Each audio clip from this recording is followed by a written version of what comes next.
You have my mic off? No, I didn't even press record. My bad. Shortbox Nation, welcome to episode 211. I'm joined by a special co-host, filling my man Miguel, aka Mass Appeal. What's up, yo? I will say this episode showed me the need to get like them type of sound effects. You definitely have a sound effects. I know. I gotta get it. But man, Mass, it is an honor to have you go ahead and co-host this episode with me, because this is the unofficial / official Trust Your DJ Part 3 episode. Oh, yeah. And I mean, it wouldn't be right if I didn't have you on the show with me, man. So appreciate it. We are joined by some amazing talent. We're joined by Mal Jones and Mr. Al Pete as well. Mr. Al Pete. Both wear various hats, DJs, rappers, entrepreneurs, folk artists, representatives. Like, it's kind of crazy the amount of talent we had on this episode. So we talked about a few things, man. Al Pete has got a new album. He's got a party that's going to be coming up. Fly Socks and Tees. And I've heard some amazing things about this party series. Super dope. Don't want to miss it. And then with Mal Jones, we got to talk about the origins of the Lyricist Live, which you were a part of, integral part of. We talked about the art of freestyling. We talked about everything that I think encompasses underneath the hip-hop, like Duval hip-hop and just hip-hop in general banner, man. I mean, am I missing anything? Did you mention that there's a freestyle session? Man, how can I not? Man, look, Shortbox Nation, it is no secret that we love Jacksonville. We love music, and especially like hip-hop and rap. So it is an incredible opportunity that we got to do the first ever Shortbox freestyle cypher with like some amazing MCs. I mean, Mass ended up spitting some bars. I like maybe like 2 or 3. Yo, rapper Mass came out. Mal Jones spit some bars. Al Pete spit some bars, and one of our own Shortbox alumni, Mecca the Marvelous, one half of our production team, was here to spit some amazing bars. He looked like he was possessed. I was gonna say he possessed some bars. So yo, this is definitely a Music Heads episode, but there's so much more to it, man. And if you're not the biggest fan of hip hop or rap, you will be. Yeah, you will be. I think that you're gonna get a lot out of it just from like the musical process of some amazing talent here in town. But I want to say, if this is your first time tuning in, subscribe to the show. It is the lifeline of most podcasts. So find us on your favorite podcast platform, whether it's iTunes, Stitcher Radio, Google Play Music, all of that good stuff. Find the Shortbox. You search the Shortbox Jacks or the Shortbox Podcast. Hit that subscribe button. And if you're on social media, so are we. Follow us on Instagram, Twitter, Facebook, all that good stuff. See our posts, see what we're doing. And, man, Mass, I don't think there's any more words, man. Let's just go ahead and jump into this week's episode 211, Make Mom Proud.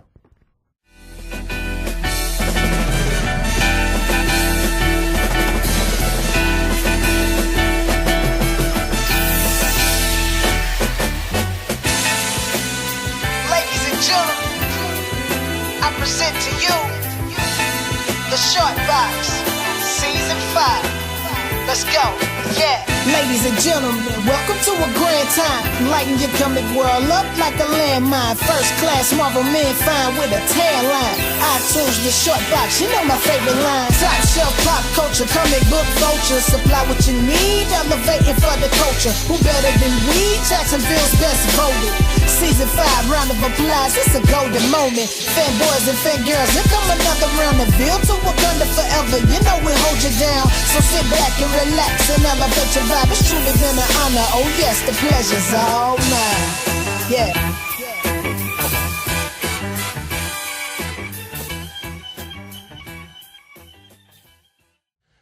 Yo, I want to say it is an honor to finally have both of you guys on, and Mass, to have you back on co-hosting duties. Yo. Real quick, how was you DJ Volstead last night, right? I DJ'd the Volstead last night. It was wonderful. I made lots of money, and it was beautiful woman dancing. Yo, you've been busy. Like, yeah, you've been like amping up the DJ gigs, right? Yeah, you're like a DJ now, son. Like, for real. Like I watched this happen. Like, yo, like Mass is like a DJ. Mass went from like, yo, come DJ this to like, nah, I'm gonna make all the money. I'm gonna DJ. Yeah.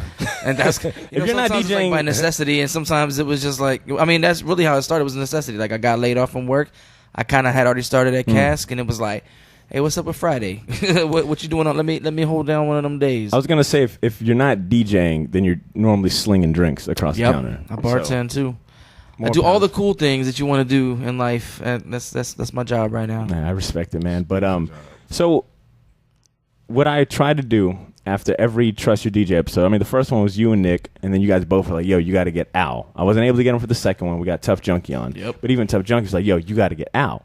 And then another name that's always been mentioned, like, yo, how are you going to have all these guys on, but you're not going to have Mal Jones on? Like, you need these pieces. I would have said Al. All right, so we all in agreement.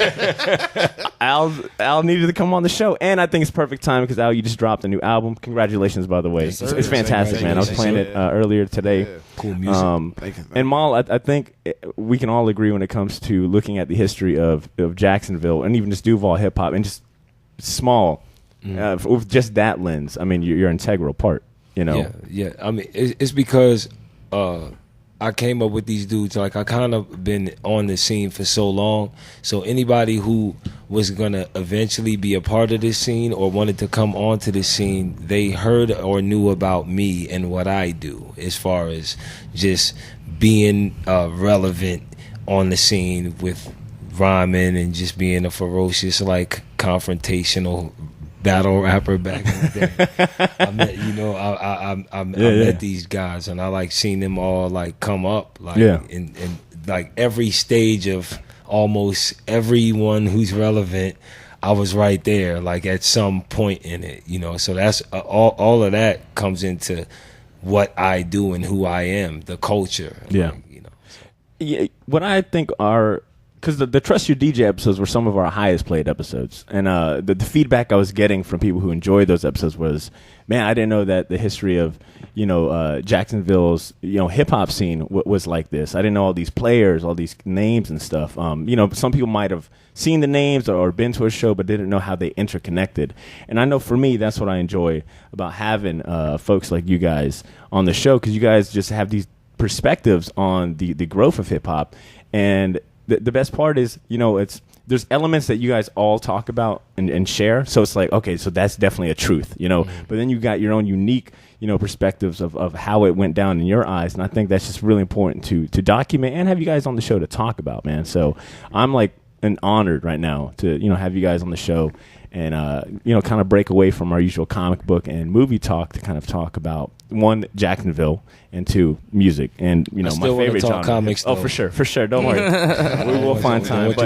So what I want to do is we have this tradition on the show, right? So whenever we have first-time guests on the show, we kind of get you guys to go through this gauntlet. It's like a 2-question gauntlet, right? And the reason behind this is that at any moment, we could have a new listener on the show or someone that's not familiar with your names. They could be click and play and like, well, man, I've seen this name before, or I've never heard this dude. What's he doing on the show? Why aren't they talking comic books? So I want to give you guys a chance to introduce yourselves and also answer the question that our listeners are probably thinking, who the hell are you guys? Al, you want to start us off? Intro. It's Mr. Al Pete, curator, Mr. Peterson's Neighborhood, Groove Suite, podcast, hip-hop artist, DJ, actor, prophet, cool neighbor. I think you might be the first prophet we've had on the show. Amen. Yeah, and that's who I be, man. This is a hip-hop artist, DJ. Those are two main factors. A lot of people see me doing more of the DJ side, but hip-hop is definitely number one on my list. MCing is definitely number one. It will remain number one. So that's who I am. I mean, I do acting on the side. I do a lot of little small projects, like do some marketing for like 2 little small mom and pop companies, that type of thing. All right, word. Pass it on to you, Mal. Nice. My name is Mal Jones. I started a hip-hop cypher in 2011 called The Lyricist Live Show. And ever since then, I've been kind of the host of this downtown street cypher that we've been doing since 2009. It started on the podcast that I started with your guy right here, Mass Appeal. Yep. And ever since then, I've been just integrated into using hip-hop culture in all facets of art, whether it's visual art, stage plays, just the cultural aspect of the art form and what hip hop encapsulates.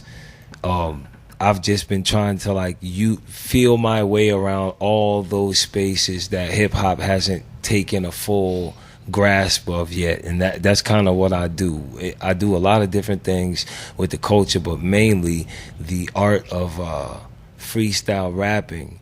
I bought into the folk genre in 2013. I became the first hip-hop artist to be labeled a folk artist by the Florida Folk Program and Division of Historical Resources. And they have been, they've been responsible for documenting folk culture in Florida for about 64 years, and hip-hop is about 40 years old. They've never recognized hip-hop as a folk art. Because I'm out there on the street doing it live with the crowd, I create the music on the whim, got state folklorist Blaine Wade to visualize it as a folk art. So that's... I want to come back in more depth to that, because I think it's important when we talk about hip-hop in Jacksonville and we have phrases like culture and then folk artists and being recognized. So I want to, when we come back to you for more in depth, I want to touch on that more. But yeah, Mass, just in case, man, let's remind them who you are, man. Man, I am your local DJ / bartender, hip hop enthusiast. Rapper. I do. I rap from time to time. I own and operate Hip Hop and Hookah, the website, the blog, the event that happens every Friday. And you're in charge of one of my favorite Tuesday live broadcasts, SoundCloud sessions. So, yeah, I do that every Tuesday. I'm podcaster. Just all around hip hop music dude. Word. And like I said, you'll be playing the role of my co-host today. Al, asking all the hard questions. Al, I wanted to start with you, man, because your new album, Mr. Peterson's Neighborhood, dropped like a week and a half ago? Yeah, roughly going on 2 weeks. Yeah. 2 weeks, right? Yeah. So this is the 5th studio album. Correct. Yeah. It looked like you released it yourself, right? It didn't look like it was attached to any record label or studio, etc. Yeah, totally right? independent. Yep. Up And under the Mr. Peterson's Neighborhood LLC type Ooh, action. Yeah. LLC action. Yeah. Damn, Al. Okay. Yeah. Al, I was on your website and it said Al Pete, one part MC, one part DJ, one part musical entrepreneur. Could you explain what that entrepreneur part is and how you go about balancing all these different talents and acts and hats that you wear?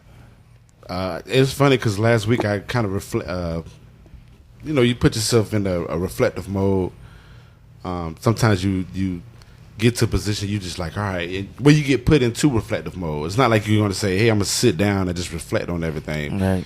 Sometimes you just kind of automatically get put in it. And then I was put in it last week and just thought about like how I juggle like everything. And people ask me all the time, like, how do you do like all of this stuff? And it's the love of it, definitely. Like the love keeps me going. It's to a point now where it's not even a conscious effort to do it. It's kind of a habitual type thing to do. So I don't know, man. I just find ways to juggle it. I'm thinking, okay, I got 24 hours in a day, and I just kind of prioritize my time and just go from there. Like prime example, like promotions or whatever. Like I'm thinking like I sit somewhere for like 2 minutes doing nothing. Within that 2 minutes, I could put up a promo of myself and what I got going on. Like whether I'm at a stop sign or if I just got a minute to make sure, when the clothes is washing, I find time to prioritize my time to do it. And I was going to say one aspect of your album that I really enjoy, and just your overall persona, as far as I've gotten to know you, is that the term people's champ and everyday person comes to mind. Like you struggle and you talk about things that I can definitely relate to, in the musical lens. And I mean, some of your posts and stuff that I follow are really inspiring. Like, talking about 24 hours in a day, what am I doing to further, my brand, etc. And it's stuff that I've even taken away. Like, if he's got this mentality, I should have the same thing too. Oh, right. So I wanted to ask about the album because it's the 5th studio album, Mr. Peterson's Neighborhood. can you kind of give a background on the name of the album and what encompasses what's in Mr. Peterson's neighborhood? Is it nostalgic? Is it something about like today or your actual neighborhood? Well, it actually came about when back in 2010, 11ish. I was doing all the work with a lot of people, promoters, and like big people in the city, and it got to a point where it just kind of decreased and just basically deceased.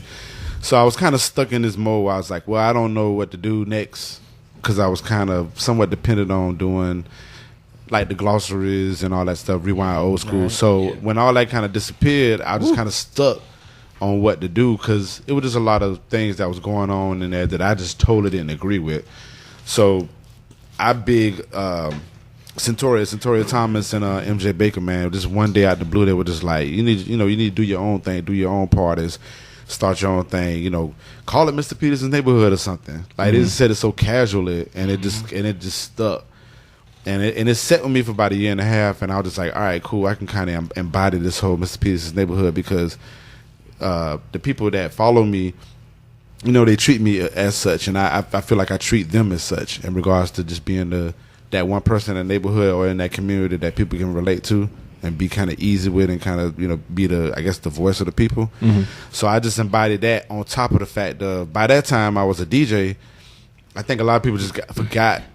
People just look at it. Well, of course I feel like they forgot about me rapping, and then I think that most people were just like, okay, he's a DJ, he's always in party mode, he's always good, he always great, blah, blah, blah, blah. And I'm like, nah, I'm really going through like... Yeah, multifaceted. Yeah, a lot of issues. Well, not a lot of issues, but I'm going through typical issues that people usually don't speak on, you know what I'm saying? And from the first day of hip-hop, I've always wanted to embrace hip-hop in regards to like the form of expression. Mm-hmm. And that's why I love hip hop, the actual form of expression. So I felt like I wanted to filter that in with the life that I got going on, et cetera, et cetera. So that's how the whole Mr. Peterson's neighborhood got to become like this brand. And then I just added like a bunch of warehouse parties and just like random things that I would do, that I thought was cool, and just started doing it. Mass, I imagine that you could probably relate to that. I mean, wearing so many hats as well. Do you ever run into it like, because I mean, it sounded like Maul, it was like in rapper, don't forget, rapper, you're also a rapper too. Like, do you ever kind of run into that between people, or even yourself, like where you're like, oh shit, I forgot I do rap too, or I DJ as well? Yeah, I mean, people all the time are like, it would just be a instance where maybe there's a cypher going on, and I might jump in and be like, what, you rap? But to me, I love rap, and I love hip hop, but I've definitely I've grown from that. I just, I love rapping, but it's not something that I see myself doing forever, like as a business. Yeah. I've always rapped, but I've always also done radio, and I've also always done, DJing. DJing really is what got me into rapping from the get-go, because I used to just listen to records, and then I'd be like, man, this dude's whack. And I flip it over and play the instrumental and just freestyle over it. And that's kind of how I really got people like, man, you should do that for real. But it was never something like growing up, I was like, yo, I'm going to be a rapper. Yeah. You know what I'm saying? So, people be like, oh, man, you rap? Yeah, I rap. Let me spit these bars for you. I met you as a rapper. I know. That's when Strictly I was like, yo, I was going to be a rap. Like, so there was a point in my life where I was like, okay, listen, I DJ, I rap. And at that time, I had a family, and I was like, look, I got to pick one of these things to do. Yeah. And at that time, DJing was not a thing that people were getting paid to do. So I decided, I was like, I want to do this rap thing. I just think like with all of us, the basis of what everything we do is rap, but there's so many facets of trying to utilize your self-expression. Like, there's so many tools to do it, and we don't want anybody else's hands on those tools. We want we're the type of artists who we want to operate the tools, so we'll take the time to learn how to do it. We gotta learn how to DJ. Like I produce film. I edit videos. I edit my own videos, because when I look at a video that somebody else edited me, I'm like, oh. I was just about to say, does it kind of come from like a controllership, where it's like, well, I like for me sometimes it's hard to tell a videographer or someone like this is how I envision it, and I try my best by words, and then when I see the final product, I'm like, it doesn't look like what's in my head, and I can't tell you. Like for some reason, I can't communicate it. That's pretty dope that you guys have decided. Well, if I'm having, it's better for me to just take control of it. I mean, and I applaud that, man. To learn DJing and rapping and all that, like to juggle all these skills and fine tune it. That's impressive. And another thing, like being an artist, like what learning other skill sets actually save us money. I was gonna say, and the money. I mean, it's really necessity. We don't have we don't have a marketing team. We market ourselves. Right. We're our own marketing team, and the people that we work with. So we utilize it in the same way and get the effects that we need. To push our careers and what we're doing forward, and then it actually becomes fun because we're artists, so we start doing something with another skill set. But it's all hip hop based. I think with all of us, our roots are like in hip hop music and rapping, and there's so many colors of the spectrum when it comes to that. You can take a piece of it and go somewhere totally else different with it. I can go into an art gallery with it. I can go, control a party with it. I can, it's like powers. I really appreciate you saying that because I think hip hop's mentality is sometimes isn't understood by the media, but at the very core of it, from the early beginnings of hip hop, it's always been a DIY mentality. Like I'm gonna do it myself. I don't need to hire anyone. I'm gonna make the best of what I can. Yeah. So it's cool to hear that you guys actually bring that up to light. Speaking about marketing and stuff, Al, I think the mentality of this like neighborhood perspective that you're going for has worked because what I've seen is a lot of it seems like the word of mouth about the album has been fantastic. I saw you sharing a lot of people reposting. Yeah. It's been awesome. And there's a lot of people that still haven't heard it, so I know when they hear it, they're just it's a continuous thing. So I'm truly thankful for it. Was this album? How did this album, as far as recording and prepping it, etc., differ from the other four? I mean, did you feel like this one was easier? Because we're talking what you have. This is your 5th studio album. I think you've done 3 mixtapes. It also said you did 2 collaborative albums. Yeah. I mean, does it truly get easier with experience, or do you still find it just as challenging as the first one? That's a good question. That's a very good question. Challenging. It was challenging definitely this go around because I made this album because this is like my personal album. Like all the other albums was like, all right, cool, I'm gonna put something out to show people that I'm hip hop, this and the third. But like I wanted to put an album out that I wanted, that I felt I would just wanted to get a lot of things off my chest. Yeah, and was like, I'm gonna do these songs, and that's what it's gonna be. So the challenging part was I got so much to pour out to where I had to kind of pull away from it and be like, all right. Because I remember waking up one morning with just like, I got like 6 songs, solid songs. I'm like, I don't want to go past the summertime and not drop them. I was like, I feel like these are strong enough and I'll get my point across. Yeah. Let's go with it. So that was the challenging part. But as far as putting the album together, it's fun, man. It's just putting pieces together and just making sure that the components is there, i.e., having the money to get it mixed and paying for beats and stuff like that. But thank God for DJing and other streams of hip hop income that I've made for myself to take care of that. So that part wasn't challenging. So it was easy, man. Okay. And I knew what I wanted to say. I knew what I wanted to do. So I locked in on that and got it done. And I was going to pay a compliment and say that this album sounds very concise. Like it's what I want to say it's 9 tracks, right? Yeah. Well, 7 songs. Yeah, 7 songs, 2 skits. Yeah, 2 skits. And what I like is that each song sounds different.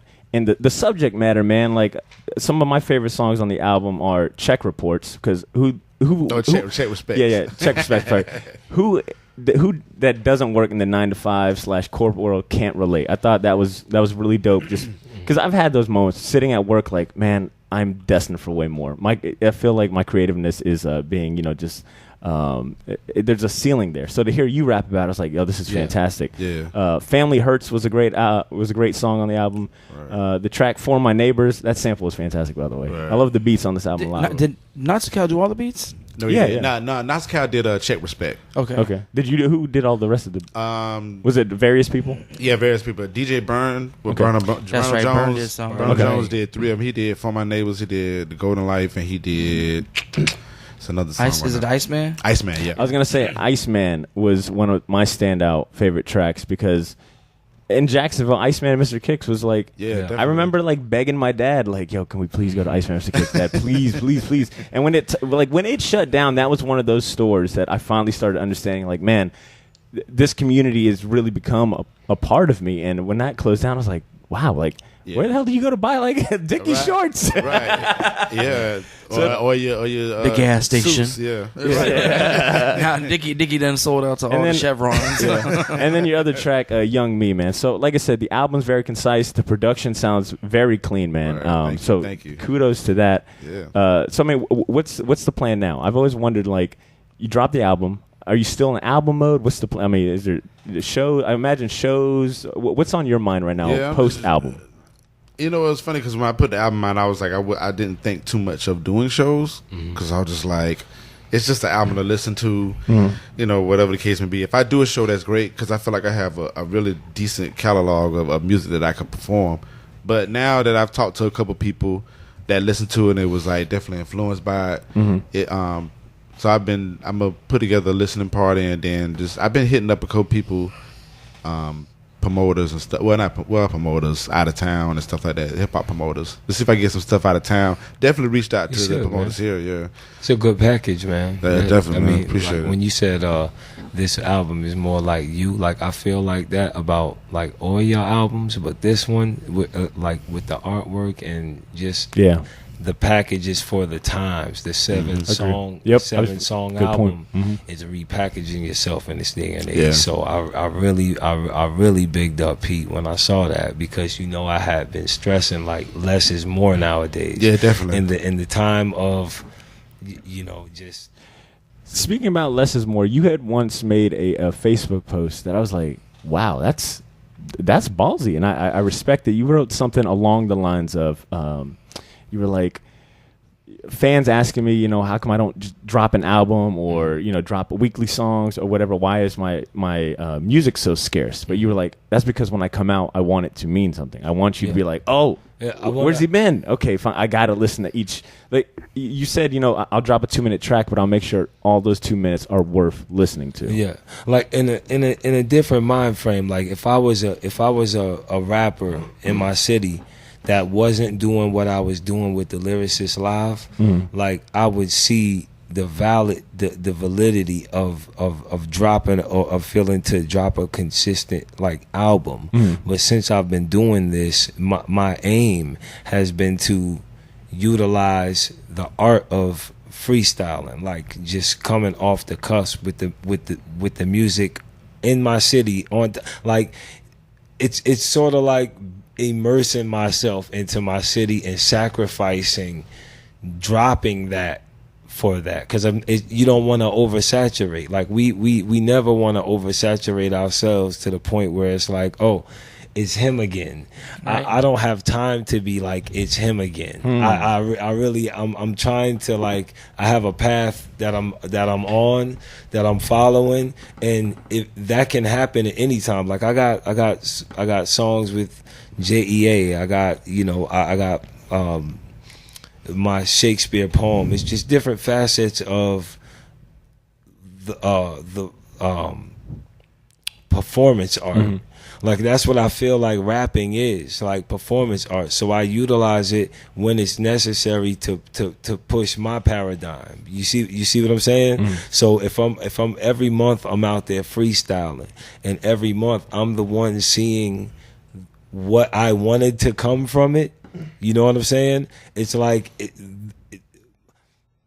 it's turning. My goals are turning towards eventually dropping an album, but having the people there that are gonna get it when it does come. You see what I'm saying? Because the people who are my fans now are listening to me rapping on the street corner. They're there. They're already there. Like these group of people that that are coming out to the Lyricist Live, and they're familiar with who I am as this type of artist, and I'm more able to like touch those people. You see what I'm saying? When I'm dealing with their kids, like I'm actually dealing with these people's kids. I'm in their schools with their kids, and I know that they haven't experienced this angle of it, and I'm delicate with it. You know what I'm saying? It's like, because I'm able to go and change people's lives based on being like accessible. What do you call it? What do you call it when you're approachable? There you go. I'm approachable in a way where I've been able to help people with rapping versus them just listening to my songs and loving them. I'm actually able to affect them in different ways, and for a while I got really into it because I was seeing all the benefits from it. And it's like I never got to play with that aspect of it, like education with rap. You know what I'm saying? Like I've always we've put out albums, mixtapes over the years and put out our music, but it's just me with trying to do something different all the time. Like, you know what I'm saying? It's just, I'm just trying to do something different all the time. And in my albums, I have plenty songs recorded. You know what I'm saying? I have stuff spinning right now in the mosh. Like I've got my JEA song that I wrote for third graders. Like, and that's just like, it's spinning all day long, every day in the mosh. I really want people to seek me out as an artist. Like I do this community thing at, like rapping, but I want people to seek out my real passion, which is writing rhymes as an MC. You know what I'm saying? And when I see that, I deliver that. You know what I'm saying? When I see the want for it, I deliver it. And when I see I can use that skill to be relevant in another way, I'll delve into that. It's just like all of these facets of hip hop culture is like what we all try to explore. And like with what I'm doing with the Lyricist Live, it's just like exploring my own art as an artist. Like, yo, I know nobody thought I would be able to make history freestyling, because that's all I heard before this. Like, yo, I ain't freestyling. Blah blah blah. You can't do nothing. You got to put out an album. You got to blah blah blah blah. I'm like, yo, no, yo. You can actually, if you're skilled in the craft, you can actually do things with this. So, you know, that was my thing. You know, I'm definitely gonna put out an album. I'm not in no rush for it. I got songs and music. You know, and we did a song once. Yeah, we did a song once. Actually, we did the song like 3 times, but yeah. Which one? The one we did over the Bat Sauce beat. What was the other one? We did the one with Me, You, and Junkie. That was the first joint. No, that's the one everybody comes to me with, like, yo, that joint with you, Junkie, and Mass. Yeah. Look at me. Yeah, that joint was fire. You know what I'm saying? So I record songs. It's just packaging the album and putting it out hasn't been the priority, because I'm writing school programs. I'm kind of immersing myself into the culture and other facets of it, speaking on it, you know, and being a voice for it. You know, it's just like I'll get around to it. Like I'll drop it. Like I'm not doing nothing. You know what I'm saying? I'm actually trying to push the culture forward, like in a lot of different ways. So, you know. Al, I was gonna ask. It's kind of clear from the album the different influences and some of the things that you were going through while recording it. I mean, like we said, Check Respect had, like, you know, this is what I'm going through at work. Family Hurts, this is, you know, what I'm going through with family, etc. But I wanted to ask, what were you listening to while making this album? Was there anything that you kind of seeked out, whether it was samples, old music, or just current stuff that you were listening to that might have had an influence? Nah, the samples that came through, it was more so on the beat makers, okay, on the producers. Musically, what I was listening to,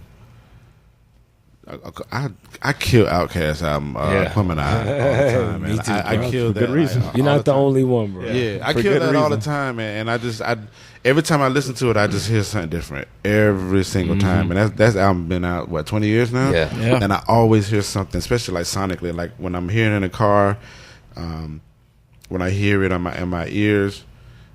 In my headphones, or hear it, you know, in the midst of people, you know, I hear different things. So I wanted to definitely have that different sound I wanted to bring that sonic sound to the album or whatever. So I just paid attention to everything around me.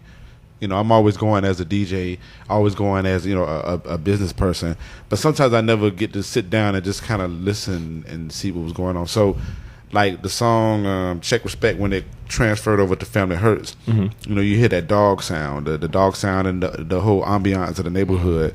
Like, I definitely wanted to make sure I put that in there. Yeah. So when people hear it, they're like, okay, this definitely sounds like something that goes on in a neighborhood or whatever. So, but I wanted to be more accurate on that. And Nasir Cal, which is the executive producer, he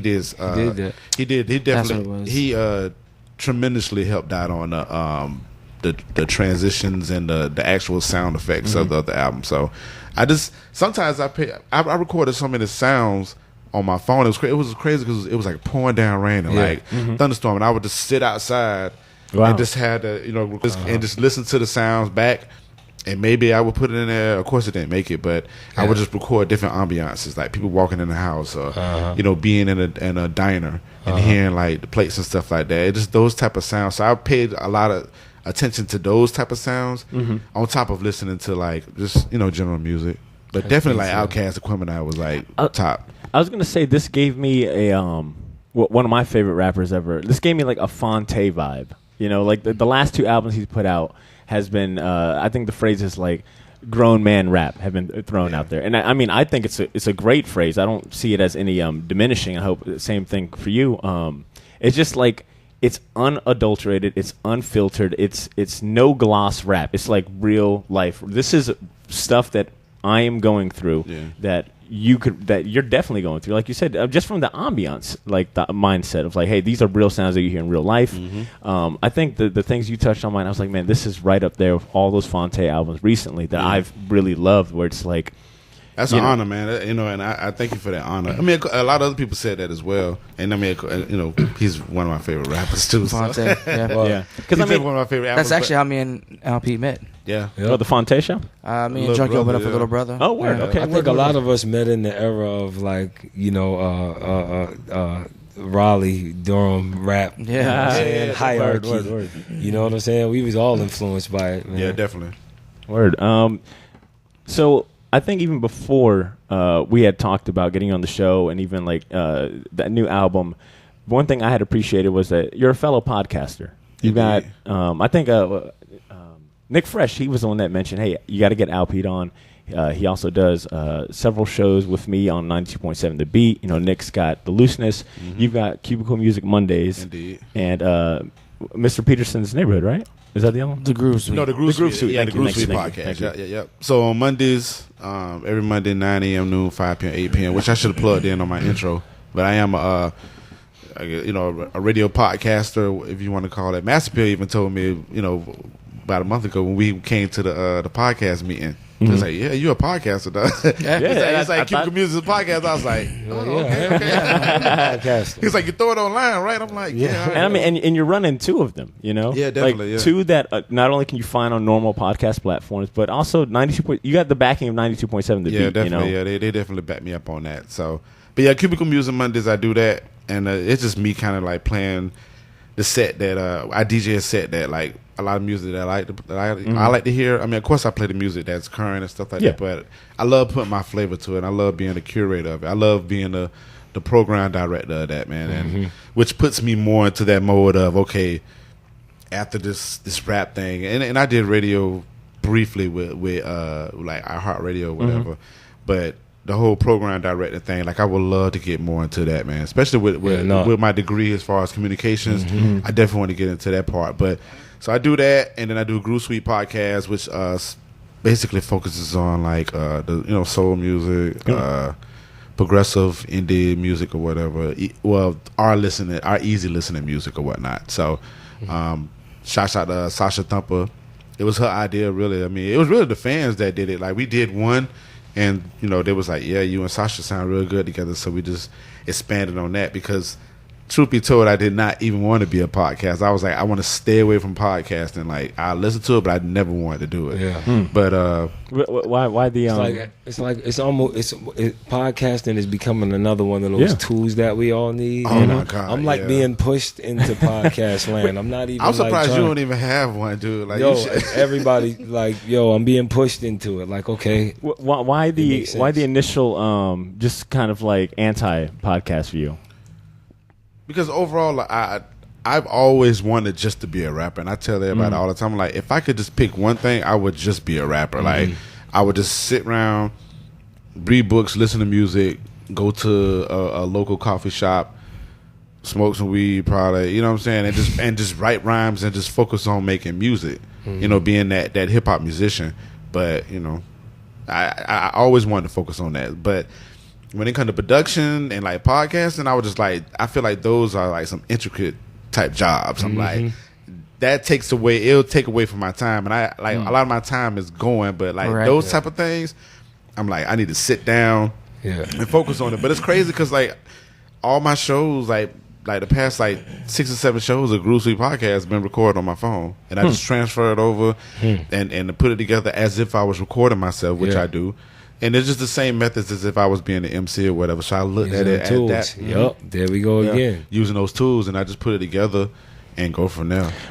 Why the rapper role? What is it of the rapper role, or that euphoria from that particular role that outbeats the DJ, the host, the entrepreneur, etc.? Like, what do you get out of rapping that the other roles don't per se kind of fulfill per se? Because I can express my feelings and thoughts, but that comes your from personal thoughts. Yeah, my personal thoughts, and that comes from me growing up. You know what I'm saying? I always felt like, because I was, the small story. It was just me and my brother and my mom, and I stayed with my grandma. But I was always like that head person in the house, so I never had a chance to really like get to express my thoughts and be vulnerable. Right? Yeah, okay. that type of thing, and so I never had a chance to do that. So when I found rap. When I found hip hop, it was like, oh, okay. I understood the braggadocious side of it, the battle side of it. I got all that. But when I got to the conscious, be able to express yourself freely without no judgment, that third, like, that was my lane all day. So I really just took into that. You know what I'm saying? Like, just listening to music when I was growing up, I was just like, man, these people can really express themselves like how they express themselves, and I can do that too. And I could put it over a dope beat that I love. I'm like, word, I can do that.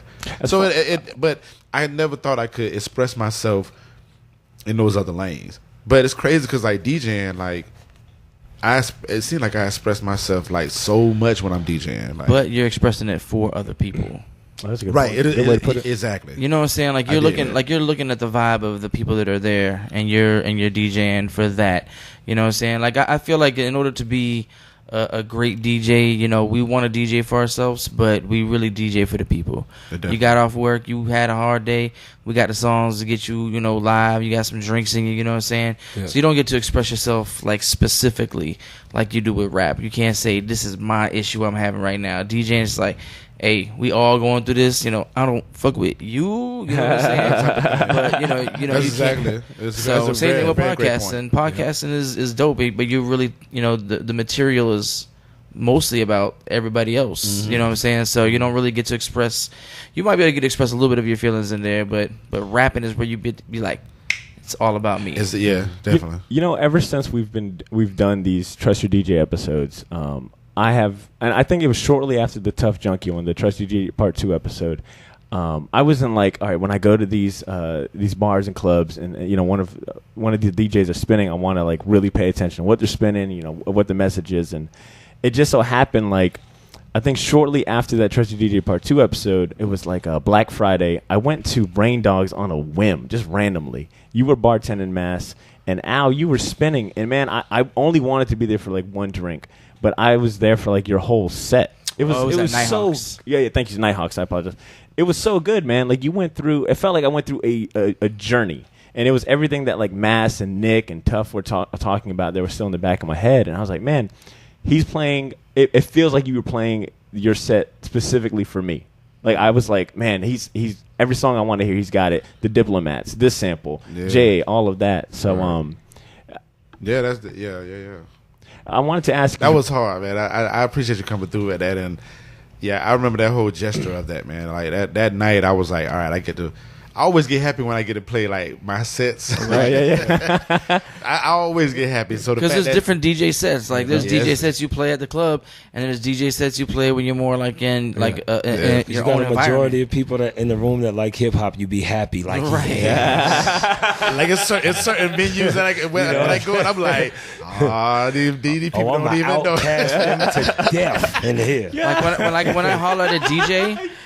When I holler at a DJ to book them, like one of the things I say, like is like you will have free reign. There's nothing like you won't have no requests. Like you get to play whatever you want. That's almost the equivalent of cash. It's like really like yo, you are gonna get paid this amount, but you will also get to play whatever you want. Like, word. And it's crazy because a lot of those gigs that I do, the gigs where I'm doing it by my like playing my sets, I don't get paid nearly what the other gigs are. But I'm totally fine with that. Like I'm like, thank God I have a Friday where I could just play like 3 hours of of all the shit that I want to hear, or that I know that's going to compliment them. Right. You know what I'm saying? And I love it, man. You had brought up Aquemini as just playing the hell out of it. What are other like of your top favorite albums or even artists? It doesn't have to be in no particular order, but are there other albums that you just play the hell out of? I know for me, it's like we brought up Reasonable Doubt. I play that maybe once a month. I have like a routine of going through that for a whole day. Like Aquemini, and what else? Let's see. Nas, Stillmatic, Common. What is it? Like Water for Chocolate. Like Water for Chocolate, definitely. But I like the other album that came before that too. One Day It All Makes Sense. I really love that album.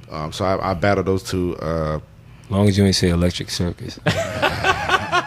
Man, Electric Circus was cool. That's when he got like. That's when he got Erykah Badu crazy. Yeah, that's what. Every rapper that's ever dated has had like that one album. You're like, oh, this is that Badu influence. Right. So let's see. George Benson collection. Basically his whole catalog. I love George Benson as a jazz artist, guitarist, singer. I played Jill Scott a lot too. Like her first album, like that song "Slowly Surely." I love her album.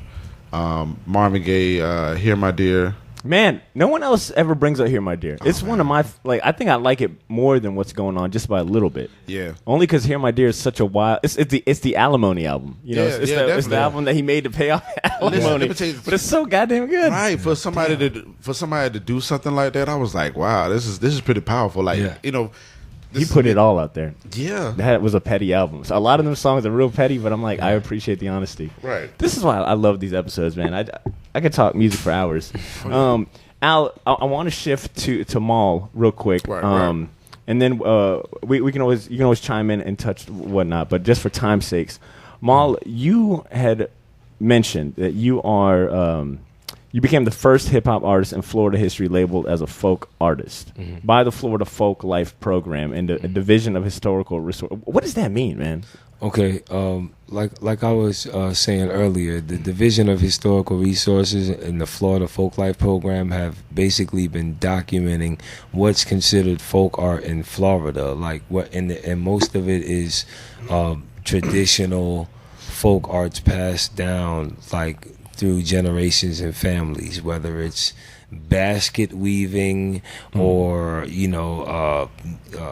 snake charming or whatever it is that is different cultural activities and arts that are like passed down generationally in Florida in particular. And for 64 years this program has been documenting these and like kind of like getting them all in one place, and they've never had like freestyle rap as one of those traditional art forms. Have they had any other type of rap centric art forms? No. Okay, no. So hip hop was first introduced to them. I believe they've had like a breakdancing thing like years before that, but it was never they never saw the art of rapping as a folk art. The reason why they saw the art of rapping as a folk art is because I was actually in the street creating rapping as like on the cusp, like coming up with the rhymes right there. It wasn't recorded in the studio.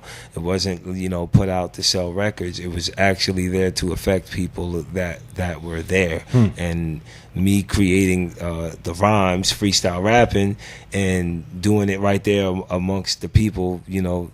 State folklorist Blaine Wade saw that as a folk art.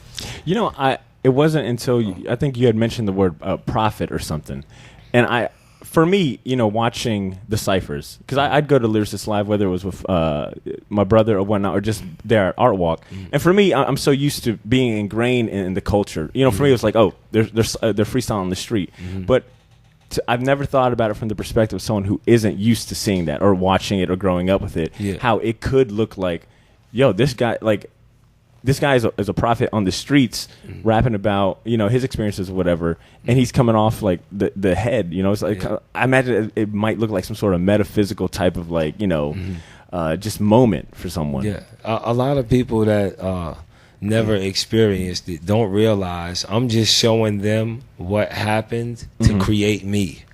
It's like they don't like when you become an MC, there's certain things that you did. You were in small closures with other people who rapped, and y'all were competing with words back and forth, trying to say something dope over the beat. That's like a rite to passage.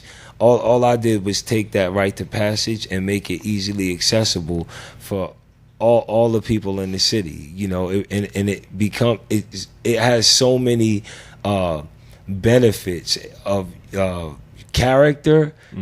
Like practicing that gives you so many other character benefits, like being able to approach people, being able to speak in front of groups of people. Like, these are the things that are passed down to our kids, just participating in rapping, that we don't even know that some people send their kids to school to be better at you know, performing in front of people and speaking. This is the cypher was kind of like our poor man's art school, and, you know, performance art school. It was like freestyle rapping gave you character. You got to talk about yourself and be confident about yourself, and it was welcome. These are these tiny things that you know that come with this art form, like, give you character benefits, you know. So not only that, just the it becoming a folk form is because for 7 years there's been kids that have been coming up in it, like, started young. You think in the time frame of 7 years, you kind of grow a lot if you're like 13 years old. You know, if you come into a cypher rapping and you're 12 years old, and then you're still able to go out and practice in that same format when you're like 18 years old. And I've been able to see the growth of these different artists, people who started just being interested in rap. Like, they're doing shows in the city now. They have events in the city now. You know what you kind of embody is just bringing up all these albums. It reminds me of On Reasonable Doubt, when Sauce Money had said, "We amaze scholars the way we coin phrases for dollars." And that phrase, that rhyme always comes in my head when I think about how far rap has gotten and how it's kind of diversified, you know, and not to it's diversified as bonds, you know, according to Wu-Tang, you know. So to hear you talk about, big ups to the Wu-Tang. Yeah, exactly. So to hear you talking about taking hip hop and specifically freestyling, you know, freestyle art, which can easily, you know, be kind of discounted, you know, because there's a lot of rappers that you see that are like, oh, I don't freestyle, you know, I don't freestyle unless I get paid, you know, they kind of undermine it. So to see you take just the freestyle, you know, element and take it to schools. I mean, your collaboration with JEA, and for the state to see it as a vital and pivotal art form and folklore. I mean, it's like, I would have never expected that from hip hop, and I've seen hip hop go from like the streets to business boardrooms to branding, etc. So, you know, before they labeled it a folk art, hip hop was already a folk art. They didn't have to say, okay, this is hip hop is a folk art, and then it became a folk art. Hip hop has always been a folk art. It's always been traditional, passed down. I learned from my brother, like, the reason why I bought this cypher to downtown Jacksonville, I'm originally from the Bronx, New York, where hip hop was born.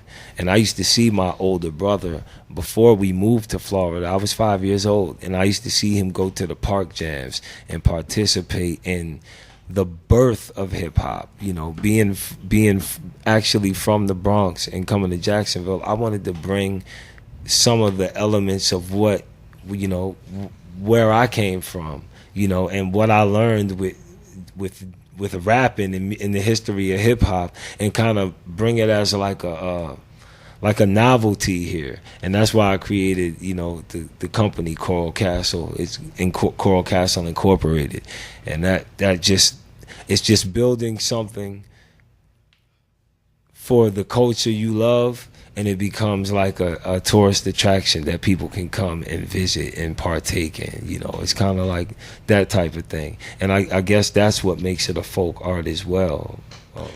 So I wanted to take a step back because I want to get Mass's voice in this. Lyricist Live, freestyle cypher that happens at least right now every art walk, which is every first Wednesday of the month. But I was telling Mass, my first exposure to the Lyricist Live group happened, 2009, 2010, the Summer in the City event. There was a b-boy performance at the Riverside Arts Market, and that same weekend, you guys had like events going on at whatever Rain Dogs was prior. I think it was Lomax. It was Lounge. the Lomax. Lomax Lounge. Lomax. Yeah, there was you guys had something going on at Birdie's, but I remember Lyricist Live just being kind of all over the place. So I wanted to ask the origins of that, because it sounds like you guys both kind of collaborated in this early origins. We got history for real. Right. So it wasn't the Lyricist Live to start. It was the Lyricist Hour. Okay. And that was a podcast I started just like this in like 2006, 2005, one of those years. It was actually one of like the first hip hop podcasts on iTunes. Yep. I was really trying to figure out how to stream, like a podcast online, because Asimov's, Willie Evans Jr. and Basic were doing a show. Cinnamon Lake Lounge. Yeah. So like I was like, yo, you guys should put this online. And by the time I figured out how to put it online, they put out an album.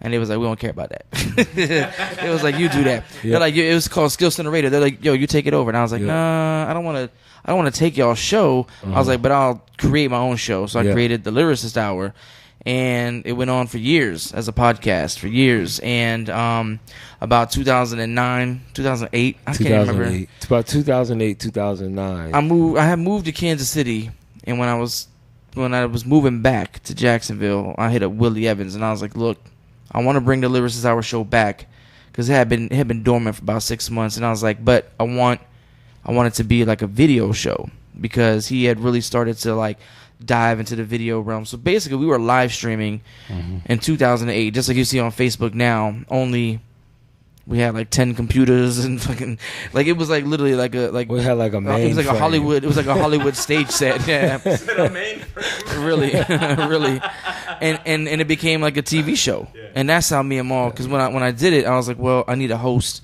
that knows the history of hip hop, but also knows like the people in Jacksonville, because we were dealing with a lot of local artists, and we had only known each other for maybe like a year, and so I was like, yo, you need to come do this show with me, and that's how I got started. So we were at my house actually for like the first 2 seasons, and then Dave opened up Icon in my whack ass room, and then my homie Dave opened up Icon downtown. Yep. And he had like an actual studio, because it was an old studio, and it was like the studio. Yo, Mass, we gotta get in this. We gotta get in a building, yo. We gotta get in this building and host it from here. And it was dope. It was dope. Listen, like I'm telling you, like this is 2008, 2009. We have a room that we're in that looks a lot like this, with a bunch of mics and lights and like all these computers. And then on the outside, it was just like a TV screen and people that were like able to just watch from the TV screen and hear it.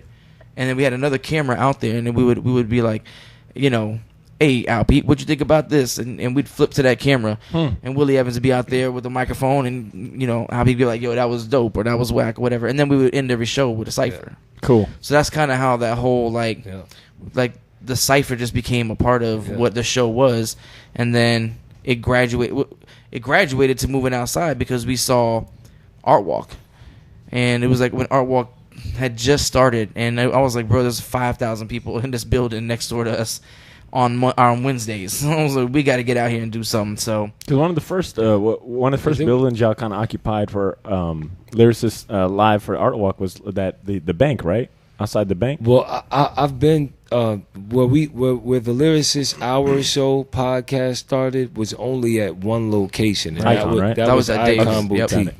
And like Mass was saying, we would end every show with a cypher, and I was the mic guy. Like everybody knew I was. I mean, I'm the freestyle cypher guy, like go-to guy. So like we started doing these ciphers, ending the show with them, and then when Mass left the show, I moved to Dallas. Mass moved to Dallas. He was on a trip. You know what I'm saying? For like I was a little almost gone hiatus. for 2 years. Yeah, he was gone for a bit, and I wanted to continue the show going on. Like we were both hosting it together. I wanted to continue the Lyricist Hour show, but I didn't. Like me, I'm one person. I'm not.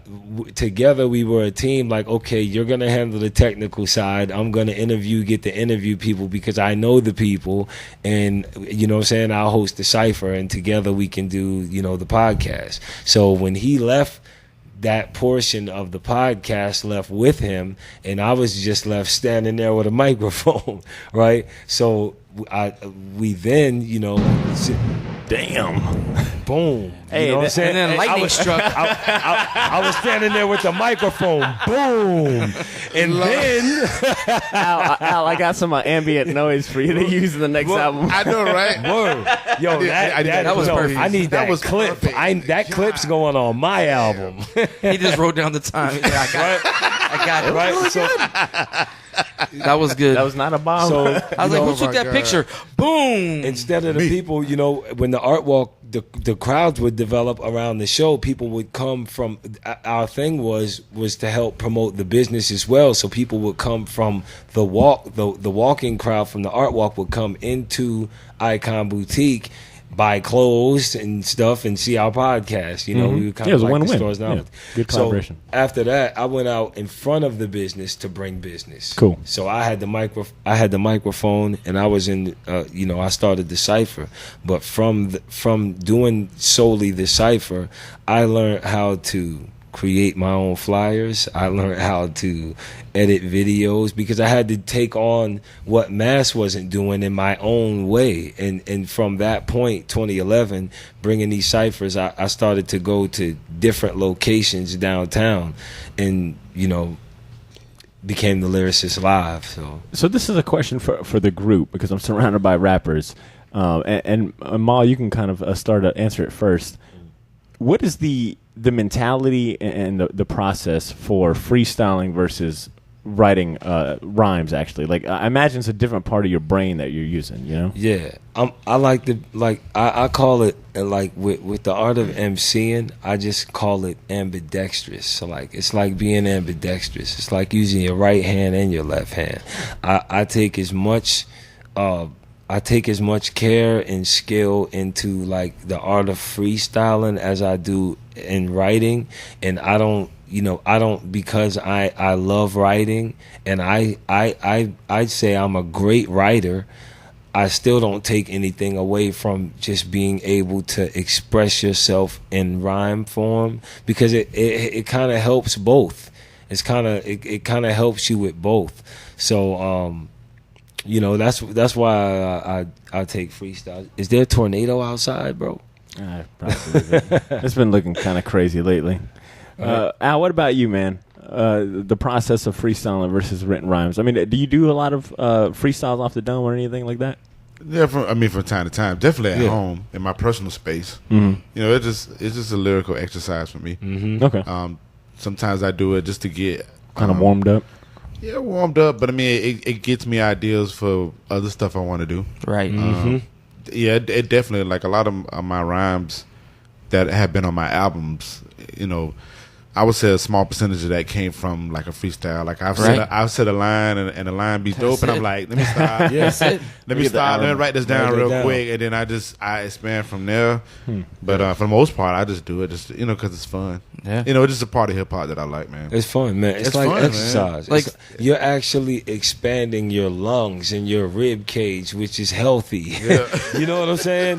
When you're just going in, you're using a certain form of breath control, which has to have health benefits, man. So just freestyling and just being able to come up with ideas on the whim with that stick. You already have these subconscious thoughts, and you might say something. You're like, yo, I'm gonna grab a hold of that. Yep. You know what I'm saying? Listen, the majority of my first album was me recording freestyles and then being like, all right, let me write this down. But freestyling is something like right now. I'm doing a summer camp with these kids called Just Like Me, and what it is you've been in there, I started that program. With the Just Like Me program? No, the hip hop, the private part of it, right? Yeah. So Ebony Payne does a thing called Just Like Me, where basically we take foster kids who are dealing with like. These are not just like foster kids. These are foster kids that are on the verge of like being imprisoned. Like they're troubled foster kids that have either been to jail before or about to go. And we try to work with them. They call them high risk teens. Right. Yeah. So we work with them to try to give them some sort of different expression instead of arguing or fighting. Like, hey, there's an artistic side that you can use. And if the first week is basically they have like different artists come in and you can. Then the kids get to choose. So there's rapping, there's like actual like visual arts, there's dancing, and my job has been to teach these kids how to rap, and that's how we always start our day. Yeah. Some of them like I can't freestyle. I say, okay, that's cool. What you do is I'm gonna give you a word, and you rhyme that word as many times as you can until you can't rhyme it no more. Can. And then they'll be like man and band, and then the other kids will join in, stand, and and then. What that does is helps them create, these words in their mind that they know rhyme. And then I said, now you take that and when you freestyle, now okay, I can rhyme these 5 words together. Now I just got to think of the words in between that. Yeah. And what it does is it opens up their mind because, the camp is basically 2 weeks. 4 days a week for like 3 hours. But I get to teach these kids how to rap. And literally the freestyling part is so big because they have to write a song, they have to record a song and perform the song with literally 8 days of I get them for like 2.5 hours within that day because they have lunch and stuff. So it was dope, man. It was an awesome experience when they came to me with the program. I just thought it was these kids that like they call them troubled teens, but those were me. Like those dudes exactly. I said the same like thing. Literally me. And I never had that person. Like my brother was like, "Yo, you better get it how you, you know what I'm saying?" Right. And I can be a role model to them and be like, "Yo, look, you could actually use this. If you in school, you can actually use this like on a test, like write rhymes with your test. Yep. Like your test answers. Like do different things to kind of." Where you can benefit from this. The kids that I brought in, they ended up doing the theme song for Just Like Me, and they'd never done anything. Now they got like a program that they created the theme song for, and they ended up you seen that first that first performance they did, videos, man, it was dope. It was dope, and that was the first time they had a rap program as a part of. And to me, that's what it's about. The Performance Academy. That's when you're like, do you still rap? And it's like, yeah, I rap, but like, where can I use it? Where can I use it? Yeah, where can I use it to where it helps, or where I feel like that it makes me feel proud about it. You know what I'm saying? So, that's a really dope part of it. I love that. All right, no worries.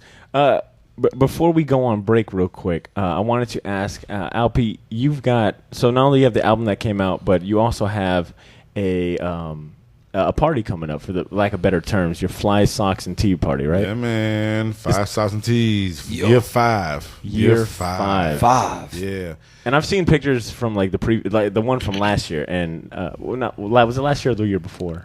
I'm sure it's part. It was pictures from all. Whatever the last one, and I was mad jealous. I could not attend that one. But, Tony shot the picture. Yeah. Shout out to Tony. Yeah. Can you give us the insight on what the Fly Tees and Socks party is all about? Basically, it's started from a birthday party. Everybody's like, you should do your own birthday party. Let's celebrate Al Pete Day, blah blah. And me and shouts out to MJ Baker, we just kind of put it together, and we're just like, all right, we're just gonna tell people to come with dope shirts and fly socks, like two of my favorite clothing. Mm-hmm. Well, just outside of shoes, but I like wearing dope shirts with sayings on it, and I like wearing like some. You came in with fly socks on, so yes, I am promoting. You embody it. You embody yes, it. Yeah, probably everywhere you see me for the next 2 weeks is going to be this. Yep. But yeah, so I just tell everybody like come in a dope shirt, fly socks, and we just come in and just celebrate. And it's just a celebration of my birthday, but it turned. I didn't want to really use it for my birthday. Mm-hmm. I really wanted to use it like an annual type party for the community and for the hip hop. For the hip hop entertainment world or whatnot. And it usually takes place at 1904, right? Correct. Yep. And you're usually behind the turntables. You're spending the whole night. Well, what I do is the first 2 years I did it full, but then I got my homeboys Butterbee. He's going to be opening up from 10 to like 11:45. Then we'll do the transition, and then I do 12 to 2. Damn. And then I have my homeboy Guru. He DJs on the patio. So they've been the solid DJs. This is like their third year doing it with me. So I plan on doing some switch ups, but for the most part, those are the shooters, and those are the ones I know are going to like cater to like my type of crowd or whatnot. So cool, man. I'm looking forward to it. So before we go on break, how about Al? You tell us where people can find the album, when the next Fly Tees and Socks party is, and then Maul can tell us where they can find the next Lyricist Live. Yep. August 11th, Fly Socks and Tees, number 5, Spread Love Fee. It's gonna be at 1904 at 10 o'clock. Make sure y'all get there. It's gonna be $10. All you gotta do is wear a dope T-shirt and some dope socks. Come and have a good time, man. All information and the album Mr. Peter's Neighborhood is all on MrAlpete.com. So that's MrAlpete.com. All right. All right, and the Lyricist Live Summer Cypher Series finale, August 1st from 5 to 9 p.m. Open mic cypher for MCs. Usually for the Summer Cypher Series, I don't have any guest performances. I just let the kids, just as many of them, come and get on the mic as they want for the duration of the show. So it's free and open to the public. Be there. Word. We're going to go on break. We're going to play a track from Al Pete's album. It's called For My Neighbors. And like Pete said, you can go ahead and buy the album off Bandcamp. So let's go ahead and get into this song, and then we'll come back and do Champion Season. All right? Stay tuned. To the top. Come on. I take the time and looking like every comic. I make a rhyme to make my people feel sonic. Come on. I rock the show to get them tapping on the flow. I spin the jam to make them do it once more. It means a lot, I hope it means a lot to you. I need that thing to stick, where the crazy glue. I do this for my fellas and my baby boos. Cause all of y'all my neighbors, how do you feeling? Alright, come on, alright, come on, alright, come on, alright, come on, hey, hey, alright, yes sir, alright. Yeah, check one, riding this trick. Be the one to be of extraordinary status. Stopped all the lazy habits and got busy building my own, my ant farm. Be careful when you buy a log or a brick, cause I learned on Elzo or Boulder. That knowledge got me strengthened in my shoulders. For brighter days I pray, this may go this way for my neighbor. I ask that favor, Lord, give me courage that I walk this path, that these people check it out. Right, boy, that line kinda tight, but words to the 3 lines residing on my shoes. Yo. Live, bro. All right, so Shortbox Shortbox listeners, I've always wanted to, I try my best to add elements of like other podcasts and shows that I've grown up or been a fan of, and one of those has been the Stretch and Bobbito show, Hot 97. And one thing I've always realized that the show is missing. We've had all these great rappers and musicians on the show, but we never get them to like whether it's perform or freestyle. And with this episode being so heavy on the hip hopness and just having like this quality and this caliber of MCs on the show, I would have been, I would have messed up big time if I wouldn't have asked for a freestyle cypher. Fortunately, you guys are like amazing, players, and was up for the idea. So listeners, not only do I still have Maul here with me, Al and Mass, but someone very close to the show, fundamental to the show at that, our main man, Mecca the Marvelous, is on the show with us. He has joined us. Mecca, what's good? And if you've been a fan of this short box for as long as I think some of you have been, then you know that David, aka Mecca, and KLA provide all of the music for the show, whether that's the break time instrumentals or the introductions for the show. So they are pivotal to the short box team and making it what it is. So I'm gonna stop talking and I'm just gonna do like the hype man stuff. Don't expect me to spit no rhymes. Chill. Mass, I'm gonna let you take it over. This is the first short box freestyle cypher ever, and I'm humbled, man. So Mass, go ahead. Yeah. Turn my microphone up. Turn my headphones up. Yeah. Turn it up. Turn it up. That rapper got shit. He was looking like, no, turn the microphone. No. Yeah. Yeah. Rapper guy. Check it out. I turned 42 Friday, fuck it. Hit the highway and bucket in a bucket. Banging Wu-Tang's nothing to fuck with. 90 shit that a nigga grew up with. A grumpy old man stuck in his ways. Young nigga fuck with it. The Gullah kid slid straight up off the safe ship. Basement on boards with splinters and still became a winner. Flame spitter is a motherfucking understatement. Nigga hanging up in museums, educational centers. Do vocational programming for youth too. Used to do it pro bono like I'm for you too. Grassroots on the ground, really wasn't all for free, but now a 5-minute speaker get me your performance fee, and when you are cordially invited into this auditorium to hear the boy recite it, it's poetry and ciphers when you roll with the license, sleeping on me hoping they don't find me when I die, but yeah, I keep coming up with something though, that's how I move, yeah, you knew I got a butter flow, I come through with the illest, chilling with LP, the microphone villain, we killing all day long, yeah, we hitting new ceilings. Watch how we do it, yo, you know we through dealing. We need it all and the money up front. I'm thinking my melanin is a different pigment. At peace or so I think. A piece could better protect, a tech could pass away. People upholding my path, this text expands it. Thinking of all the masses, right? Till I have calluses on my palms. This right for my demons, hope they were gone. Heart melt for the psalms. Hoping solves all my problems. My list is getting too long. My fears became the norm. Non-normal is my complacency. Vacancy in my home. The spirit released the house. Just more insecurities, doubts. Society has me saying anxieties mixed up. A brother from this. Look, I gotta go off the top and guess I'm kinda nervous. I guess I find my purpose. Do all the things I purchase. Just tell me what's the service. So I gotta go through churches. Don't cross me like them churches. Just tell me am I worthless? Or maybe if I close the curtains in fact, well everything that I know would just prove that I be mad. But matter of fact, I gotta express how I be feeling because I never had it. People be thinking I'm causing static. Selector playing. Everything comes around like Royce of 5'9", 5'9's blasting the dough down like Biggie. People be talking about so much, please. Got that on the marker though, Barter got the funk flex face. I gotta do it, don't get that tech sprayed up in your face from the place where I stay. Yeah. Hey. Ooh, we want to switch up beats? Yeah, I'm gonna switch the beat up real quick. Yo, and all of these beats are provided to you by none other than Mecca the Marvelous and our man KLA Kid Lookalike. Yeah, yo, and our man Greg Parrish, aka Kid Lookalike. Yo. Pete, you got this? You gonna rap? Pete, man, what you got, man? Come on, man. We need. All right, look. Yo. Clean guillotine, swing, I roll with the tide. I lobotomize you guys. I'm smooth with the knife, entrenched in the darkness. You cats talking nonsense. Rap needs progress, but faking, flogging, and flossing in your garments. Nah, yo, move back. Creators of this craft, we gon' get this mic back. Was gone for a minute, so you thought that we evaporated, but we faded like J to the black. But checking out, we back, and we giving you that zap of energy that chemically jolt back your memory. You scallywags couldn't preface this a paragraph while you're periscoping, I'm paragliding your habitat.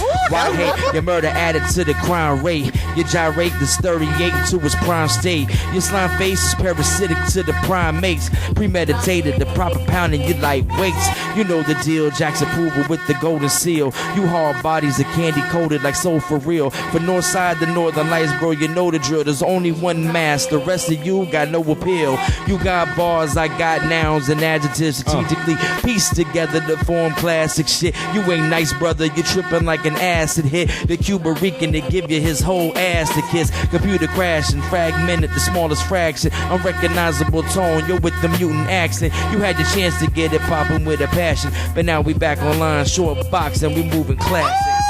Yeah, that's Rapper Mouth? Oh, that's Rapper Mask? That's Rapper Mask. Rapper Mask? Yo. That's the DJ Mask. Yeah. Al, you want to switch to the beat or what you want to do? We good. Let's see. Shouts out to my groovers and my neighbors or my peoples. No add and subtraction, we all equal. Better yet, it's addition. We legal and illegal. Spitting like I'm typing on my C-Bull at work. Don't want to do that shit because I'm looking at that next lady. She want to flirt. Better yet, the second lady comes up. We like equal. 2 + 1, we call that a threesome. Flying in the air like an eagle. Short box podcast, Al Pete, blast, everybody. ATL in style like Outcast, so no, I'm gonna outlast this war. Doing this because it's like 1, 2, 3, 4 steps that I take. Al Pete can relate, and my brothers can take this shit to the road and make shit happen, all with the toad, hopping everywhere, hopping everywhere. And you know I got, Come on, man. You know I got soul, know I'm on the roll, staying in control, that's how I roll, yo, I never fold like origami, cut you up like salami, any MC that wanna try me or get by me, nah, I never let you even slip, that's how I do it, I'm putting in a clip, got my man Al P, we never skip, dip. That's how we do it, never no tricks. Got my man Mash, we be busting your ass. Yeah, no homo, we be moving it fast. Yeah, keep on rhyming. That's how we do it all day, we bust a hymen. All day long, we sliding when we riding. That's how we do it, yeah, yo, we gon' colliding. Super fly, blow my nose, bumper do or die. Oh wait, I changed the beat on myself. Damn. That beat was ending. and my that was the DJ part of me like, yo, you know this beat's about It's time to switch that joint. Alright, let's see what this is about. Who did this beat? KLA did this. KLA. Shout outs to Greg, man. How it go? Slap boxing and slam dancing. Slacking was not an option, we manhandling. Grams white like the horns of a ram near the panhandle. Still playing our role inside a grand scandal. Skull and bones, skull a poem hung from a mantle. Utter atonement cut stone through a lit candle. Liquid sword, a shard hit your chick bangle. Bounced off her earlobe and made her tits jiggle. Now she tingling, mingling, living single. Did a thing, not a king who she bring it to. Duval, a force medicated flu shot. Made the kid sick and now it's spreading on the new block. Full blown chicken and it started off as 2 pops. No biggie, quarantine up to the crab pot. Where it's hard to get ahead. A buff without the next crab tugging on your leg. The love the fans used to have for it's on his deathbed. The defibrillators hit your chest, bitch, enough said. Ooh, David, come on, make mom proud, David. Come on, make mom proud, D. Look. Looking at myself through my reflection. Matter of fact, I think I need to learn a lesson. Where the drums, where the bang, where the kick at. Matter of fact, this AK got a kit back. Matter of fact, let me bring it back in fact. What these people think they moving. Matter of fact, it's just an act, that's an actor. A character they know they can't portray. Matter of fact, let me just go ahead with my day, cause I don't have time to deal with none of that nonsense. People just been rhyming, they don't know what they be talking. Matter of fact, I talk the way that I walk, and if you walk don't correspond with the way that you talk, then you was lost. Lost in the sauce that you got caught in. Matter of fact, you know that I've been to Boston. I'm like ass catch 'em, gotta catch 'em all. Catch a whack rapper, catch him by the toe and throw him out the line. Matter of fact, it's like a Hail Mary. The way I Hail Marys, matter of fact, I'm Tupac when I do this now. Don't cross me like a crucifix, I'm used to this. Matter of fact, I cross y'all guys thinking y'all used to me. Super fly, blow a nose, bumper do or die. Lucha Libre, your mighty Kong, who am I? The bar spitter, the hard hitter, the guard ninja, the jaw splitter, whether or not your squad with ya. Sharp shooter, yeah, give me that deuce. I murder a bee while I murder some couscous. Your whole flavor is artificial like fruit juice. Puffing on the hookah that's tasting something like Fruit Loops. Breathe in, inhale to the metronome. Hookah clouds, they retracing your whole room. Every member of my unit is dumb sick. We bring a new balance to the game, we run shit. Blow, hey yo, move from the gates now. I'm only trying to fuck with shorty from the waist down. My crew splurged some new words for you herbs in the coop, smoking the J like those bluebirds. Yo, short box. Can we Short box freestyle, yo. Short Wait, box. you want to switch up to the last beat real quick? Guys, Let's do that intro. Let's do that intro. Yeah, we here. It's the short box. Hold it. It sound dope. It sound dope. Man, KLA, nigga, you can beat me in these beats, man. Check it. Check it. Al, can we get another one, Al? Can we get one more from you, Al? One more. Walk with the brother. Matter of fact, I'm just gonna talk to you like I'm your daddy, you the child. It's okay, I be wild sometimes with the ladies, but I ain't trying to get no more babies. My baby 20 years old. I'm trying to walk this damn road of greatness, better yet that righteous. I'm such a prophet. Bitch, get off it. The nuts and the rhyme sex. Nah, I'm doing this, I'm like the lineback. Coming for that QB, throwing that ball. Nigga, you come around, y'all end up going to crawl on that damn wall. Better yet, that damn grass, that turf. Al Peters like a surf, swagging. Hey, I'm doing this, I'm dibbling, dabbling in this hip hop. Better yet, that DJ and that marketing I'm so smart with this. 45th style, nigga, you can't harp with this. No. Like a harp player. Al Pete's no, I don't come with no delayers. Al Pete, I'm the rhyme sayer. I bust around my Himalayas that I'm going to. Motherfuckers wanna drink. I drink a brew, better yet that vodka that make them niggas go waka waka. It's like a silk nigga, better yet that shocker. Beast to see murder. He's sitting down for a minute. Nah, nigga, Al Pete, I'm such a lieutenant. Master Pill and my man Maul in a short box. Y'all niggas in the short box, nigga, we go wop. Y'all can kick rocks, yo. Yeah, that's how I come through to rip apart souls. Yeah, that's how I rock. They all want a piece of me like Sony and Fox, a Marvel. Yeah, you can get a Marshall. That's how I come through. Yeah, I rip apart fools all day long with a flow. Freestyling off of the cuss. The way I go, yo, you getting bust. Understand nothing to discuss. It's just us, 4 of us in the short box. You getting bust. That's how we do. That's how we move with my crew. Been doing it since like 82 with all of these fools. Yes, y'all. That's how we do it. Keep the best, y'all. That got the short cash pop. That's how we move with the mob. Fast. Gotta understand you catch a shot. Blast. Come on, the profit for the profit. That's what they be saying. Matter of fact, that's false teaching. Matter of fact, you false speaking. Matter of fact, that's false preaching. Tell me what I gotta do to get a Klondike bar and get 2 blonde dice. That's Kanye bar from late. Tell me what you do, I'm great. Tell me what you do, I say everything I do, so I relate. Matter of fact, shouts out to Pete, Master Mar Jones on the date. Matter of fact, it's finna pull down, cause when it rains, it gon' pour. Tell me what you gonna do for love. Feeling like I'm too pop, so what you doing? I'm no scrub. No, that's no TOC, but I do poop when I'm in love. Wait, people be talking like, what you been doing? But in fact, I'm just flying like a dove. Wait, I see it like a crow. Matter of fact, man, I see death. Matter of fact, I need respect. Matter of fact, give me everything. Give me the money and give me your shoes. Matter of fact, give me like everything. Give me the chains and give me the loot. I'm feeling like Biggie, I'm ready to die. As a matter of fact, nah, I'm ready to die. Wait, I'm living after death. People don't understand, man, I get respect every time I go. Look, I made the songs for a lot of y'all favorite rappers thinking they after me. But matter of fact, this just the apocalypse. No, matter of fact, I'm a satellite. I probably bother you in the afterlife. I'm half as nice. Matter of fact, y'all half as nice. Matter of fact, I might be going on. I might just battle Loaded Lux tonight, and I might just... Yo, that beat is awesome, dog. Yo! Who did that beat? You did that beat? No, our man KLA did, I man. wish I did this beat. Oh, man. Yo. Mass, go ahead and cut it, I had to man. redeem myself, man. Oh, go ahead, Mass. You got another We're gonna do one more. We're gonna close it out like this. Look. Hit it, man. Look, I'm sky high with that flyness and right so precise. Look, you beating me, dog, you high off that white shit. I'll outshine you at mic checks, outline you with my set. No one about to blow, I just haven't had my time yet. I'm intertwined with fly chicks, nice hair and nice lips. I told her she can scoop me as soon as she get a fly whip. Fly as fuck, people need to tighten up, or better yet, lighten up like coffee creamer line inside your coffee mug. He on the beat, I'm here to try to liven up with words and these similes. pull crowds like assemblies.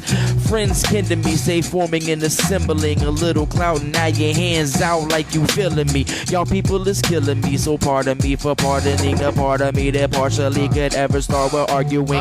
One time for smoking bud to have your minds open up. You veggies only known for studying arts of choking up. Get it? Artichokes. But y'all people broke as fuck and yo, my flow was cold enough to keep 7 seas frozen up.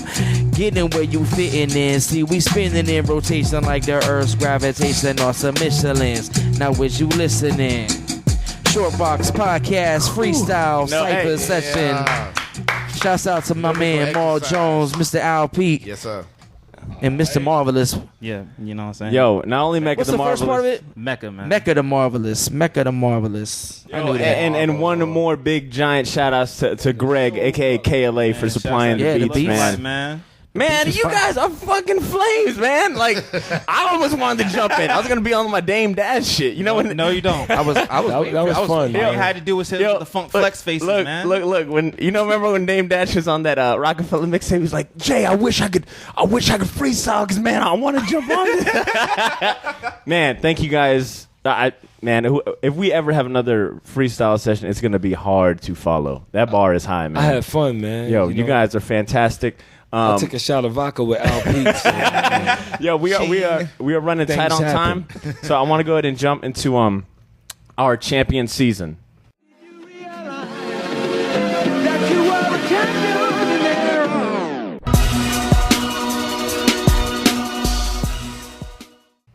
Our champion season for you first-time listeners is the segment of the show. It's the last segment of the show.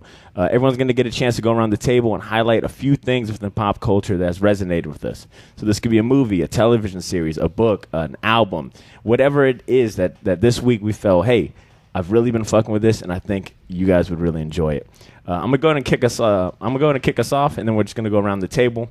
I want to champion the GAM anime show that happened yesterday. The turnout was fantastic. We've spent months promoting the show. We've even had Ryan and his team take over the podcast for an episode. It turned out fantastic. It was packed.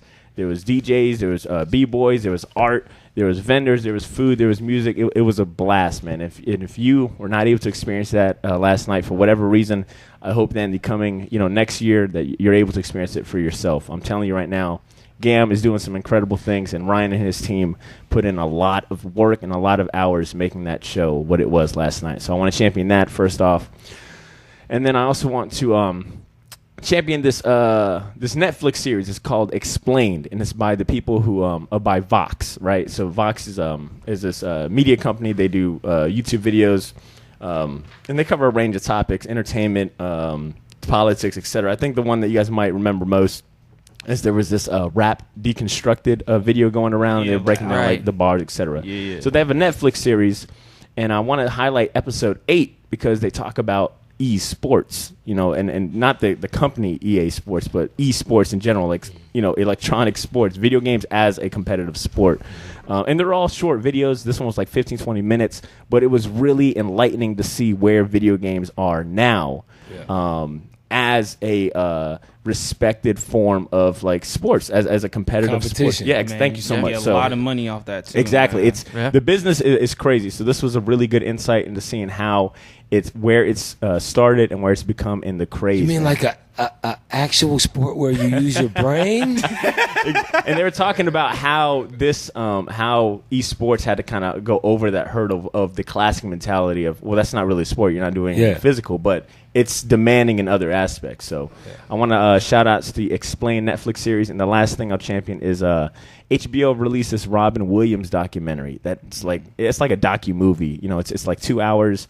It kind of goes from the beginning of his career to the unfortunate, sad end of his career. But it's heartfelt, man. Like there were some moments that I was getting teary-eyed, man. I'm not the biggest, Robin Williams connoisseur. I couldn't tell you his start or all of his movies, but this was a good overview of his long-spanning career, and it was filled with some intimate moments and interviews. So those are my 3 champions. I'm gonna pass it to you, Mass. What do you got to champion today?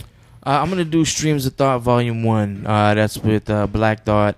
And Ninth One on the production. It's just that's good. A great album that I keep listening to. I got to catch Black Thought in Philly for the Roots Picnic this year. And he just continuously proves that he's he belongs in your top 3 as an MC. So you know what I'm saying. I love that album. Black Thought, he's definitely one of my favorite rappers. So I definitely want to champion him in that album. And then you know, I got my man Dialectable Beats. My man Dialectable Beats. He's one of the best DJs in Jacksonville, and he's so low key about it. But like from his ability to really just transition between songs and his knowledge, he can rock a soul event, he can rock a hip hop event, he can rock a top 40 event, and do it with ease. And I've been learning a lot from that dude. Because so I'm still delectable, man. There's just live DJ. You know what I'm saying? Yeah, I gotta get him on the show. I gotta get him for the next one. I know he's hard to get a hold of. You're right. But yeah, just someone in the city that, you know, I think is you know, he doesn't get as much props. He definitely flies under the radar, but super dope cat. Word. What about you, Maul? What you got to champion today? Oh, I'm championing the Black Opal Art Show. That's going down today. Zensei Flu on Instagram. Her name is Candace Clark. She is my co-host for every single Artist Lounge that I host with the Cultural Council of Greater Jacksonville every second Tuesday of the month. Definitely, it's going to be a lot of dope artists out there, like a lot of dope artists that just, like we talking about the unsung ones, like a lot of new, fresh artists for visual arts. And there's going to be a bunch of stuff going on with that event today. So definitely championing Black Opal Art Show.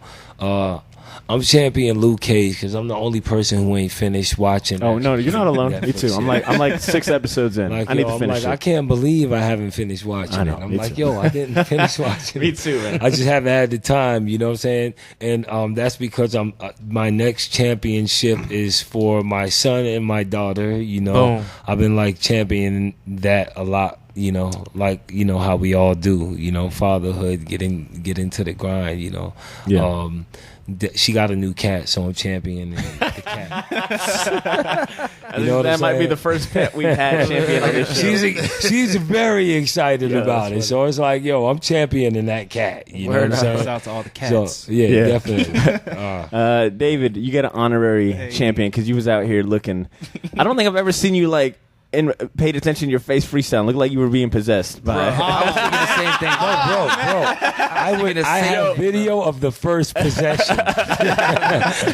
So David, there's a hip hop movie coming out called that. I'm That's crazy. I can't really put the Milligan name on your back, David. Ooh. That's when you feeling that shit. Exactly. He was possessed by all the greats. Dave, we got a champion, man. Give us one real quick. One? Yeah, give us one. Oh man, if I'm champion something, it's definitely going to be Full Metal Alchemist Brotherhood. It's an anime. You can watch it on Netflix. I mean, I always watched the show before, but I never watched it like front to back. And just watching how everything ties in with all the things that relate to government and deception, and just realizing that law isn't necessarily morally right, and how they ties into everything and how they presented it in the show is just. How's the animation though, bruh? Man, listen, man. Ghost in the Shell level animation? Oh, man. Or is it killing it? Oh, man, it's way better than Ghost in the Shell, man. Okay. What you talking about? This is like... No, I just wanted a staple to judge it off of. Wait, what Ghost in the Shell are we talking about? We talking about the 84? The 84? Oh, I'm talking about the original nerds. Ghost in the Shell. What are y'all doing? Okay. Nah, this is... I don't know if it's as... I mean, Ghost in the Shell, the original one is kind of dated, so I don't want to do that, because I want the original Ghost in the Shell to live in its own light. But definitely, like, I would say Full Metal Alchemist Brotherhood is definitely, like, as far as anime, it's, like, top 3 all time for me in terms of everything from animation, fight scenes, story, character portrayal, perceptions of different characters and everything like that. Gotta paint that. All right, Al, what about you? Wrap us up. What you got to champion? Lord, I have so many. Jesus Christ. Go ahead. All right, so... you don't got to constrict it. Well, let's see. First off, Lime Leaf Thai Restaurant. I love that spot. Yo, Lime Leaf is fantastic. Yes, yummy. I have not had them. Thank you, sir. Yeah, you should try it, sir. I am going to. I was like, I only swore by. I was fucking the name Pattaya Thai or Pad Thai. Yeah. Well, I went to Lime Leaf. I was like, all right, I might. Lime Leaf is like I'm that gonna joint. bounce between the two. Yeah, it's that they come. So yeah, shouts out to them first. Shouts out to my people. Well, first I wanted to shout out Mass Appeal for SoundCloud sessions. Yeah, man. So I listen to Soul Election Radio, which I love. Fantastic. Hey, shouts out Selection, man. Yeah. But I really want people to really get into SoundCloud sessions. Like what he's doing with that is like, I hit him up randomly. It was like last Sunday. It was like, yo, man, like these mixes got me like through the day. Look, I've tried. There's been many Tuesday nights where I've tried to Shazam some of this stuff, and Shazam's like, I don't know. Ask him. SoundCloud sessions. I'm gonna back you up, Al. I want to steal your champion, but SoundCloud sessions, man, it's so dope to see someone within our community making dope mixes like this that compete. I feel like could compete with like Selection. Selection's dope, but Mass, you be Mass be killing it, man. Like, if we could just get him on the road, like how Selection be, man. Like, there's some artists that you'll have on in your mix. I'll look on their SoundCloud and it's like whatever 100 followers. I'm like, damn, how did Mass come across this? Yo, because Mass is always digging. Like in respects to Mass appeal, emphasis on that. In respects to Mass appeal, like even back 2009, dealing with the Lyricist Hour show, like he would be the one that would gather the music, our playlist. He always put me up on new shit, man. It was like, you know what I'm saying? So I definitely recommend the fucking agreed podcast, man. I appreciate you. So that's another one, man. Y'all check that out on Tuesdays. Especially you can go in the spot and like actually get something to eat. Right. Yeah, got it. Actually sit there and experience that part. Yeah. So it's Spliff's Gastropub. Yep, Spliff's Gastropub. And then my last one is I want to shout out my homegirl Cheryl McCain. Oh yes, for her show that's coming up on Wednesday. Jacksonville Public Library. Yeah, the public library at the market. What is it? Makerspace. Makerspace. Yeah. Jacksonville, a tale of my city. Tale of my city. Yeah. Photographers as well, and she has a display of her cameras, and she's going to be displaying her photography, and there's a couple other people doing as well. But I really want to shout out Cheryl McCain for going through for sure and doing that, man, because she's a very dope photographer and a very dope person. So. And I'll be DJing there, but I don't want to shout it out. I just want to give it to Cheryl McCain on that. She on the Jazzy Girl cover too, right? Yeah, Jazzy Girl for the mixtape I did. Yep. Word. Yeah. All right. Well, man, that's the end of our show. I want to thank you guys again so much, Mass, for agreeing to come on and co-host. Man, it's always a pleasure.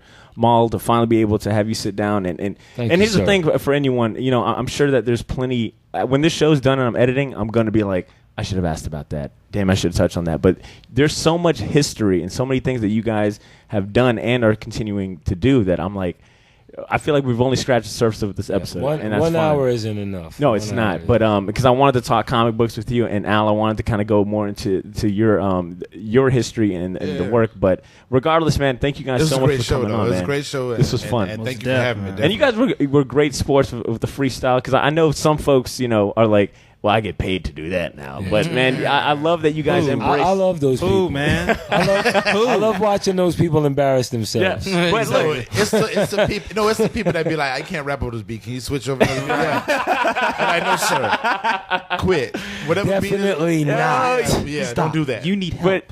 But that's why I felt comfortable asking you guys to partake in this, is because you guys are fans of true fans of the culture and all the elements that comprise it. I knew it wouldn't be no issue, and you guys are talented as hell. I knew it would be no issue to ask you guys to spit some bars. So thank you guys so much for coming on. I want to give you guys a chance to do any shout out, shameless plugs, and outro. I want to shout out real quick, once again, the GAM team, Ryan and his team, for throwing another stellar event. I want to shout out... there's a new. I always want to give a shout out to new podcasts that come up, because I'm a big champion of local Jacksonville podcasts. The Music Heads podcast, which Al, I think you were a guest. Yeah, on, right? I was on the last show. Yep, me and Shotgun. Word. So I want to have something, do a collaboration with DJ Shotgun. But big shout outs to the new podcast in town, Music Heads podcast. And once again, and I'll shout out Mass, your SoundCloud session show. People can go to Spliff's Gastropub on Tuesday nights and catch you spinning live, or just from the comfort of their home. Catch you on Facebook Live. Yep. So, Al, you want to go ahead and give a shout out to the album, the party? Yeah, Mr. Peterson's Neighborhood album available now, iTunes, Spotify, Tidal, Bandcamp. You can go to MrIP.com and you'll see the picture. Click on it and it'll take you all to the magical spots. Fly Sauce and Teas, August 11th. Actually, on the 12th, we're doing the cookout as well. So I'm going to throw more info out, but follow me on Mr. IP on Instagram. Instagram, Twitter. Word. Everything is Mr. IP. No changes, MRALPETE.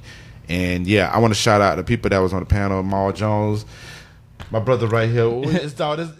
These beats, Mecca the Marvelous. These beats, dog. These beats are Hey, dope. man, thank Please, you, bro. nice. Appreciate it, man. Look, I've said this on the show. There is at least 80% of people who listen to the show just for the beats by Mecca and our man y'all Greg. gassing me too much, man. I gotta stay humble, man. And last shouts out the Master Pill. Yes. Shouts out to the Short Box. Thank you. I appreciate it. David, shout out, shameless plug. First off, shout out to Short Box, you feel me, for giving me the first chance to play, for people to actually hear my beats outside Family of obligations. him. Make mom proud. Make mom proud. Hashtag make mom proud. That's good. Oh, man. Make mom proud. Y'all dead ass wrong. He said Make mom proud. Make mom proud. I want to shout out my boy Jericho, Kid Modest. He just finished shooting the video for Stiff Arm. It should be coming out soon. Real proud of him. He actually, what I'm saying, I'm not going to get too much into his business, but what I'm saying, best friend. Really proud of him. Shot in Atlanta. Should be coming out with it before like the month ends or something like that. I want to shout out my boy Malcolm Quest. I think he out in Arlington. He doing his thing. And I want to shout out my boy Taz out in Atlanta doing his thing. You know what I'm saying? Y'all can check him out on SoundCloud exactly as I said it. T-A-Z Taz, Malcolm Quest, MALCOLMQUEST. And here, real quick, here's the thing about David. He never shouts out his own SoundCloud and stuff, because what people don't know is that all the beats on the show, David produces and sells beats himself in his own music. So shout out your damn SoundCloud, man. Like, man, I don't know. I just have the thing of, what I'm saying, great art speaks for itself. But, definitely follow me on Instagram, Mecca the Marvelous. That's MECCA_THA_MARVELOUS. Follow me on Twitter. That's what probably one I'm most active at. MECCA_MUSIK. I'm not the most social person, but definitely hit me up. I'm definitely going to respond. Definitely hit me up for beats. I'd sell them for low, give you deals. You know what I'm saying? Need some engineering done. Definitely hit me up for that. I'm definitely getting into that. So definitely wear many hats, but definitely just hit me up if y'all need anything done on the music tip, because I definitely got y'all. I've never heard the word definitely being used so many times. But yeah. Definitely haven't. Watch a Rick Ross interview, man. It'll put me to shame, man. All right, Maul, what about you? Shameless plug, shout outs, hit it. Okay, the Lyricist Live, first Wednesday of every month at the Jacksonville Art Walk. I also host the Artist Lounge, every single Artist Lounge, the second Tuesday of every month with the Cultural Council, where local artists come together and talk about their future projects and events that they got coming up. Definitely come see where we're going to be at next. We travel to different locations. The Bomb Shelter, that is a soon coming podcast from live from our own studio where we'll be doing freestyle sessions and stuff like that. Definitely Al Pete, my brother. It's a pleasure every time I get to be around him, sit in the same room with him and discuss music. Yeah. Mass Appeal, because that's my brother in music. We started this shit together, you know what I'm saying? And we're still relevant in our city doing it. Damn right. I love seeing stuff like that. Mecca the Marvelous right here, Lyricist Live alumni, you know what I'm saying? Started rhyming, coming out to my cypher. Now he's producing the beats you're hearing on this show. What do you know? You know what I'm saying?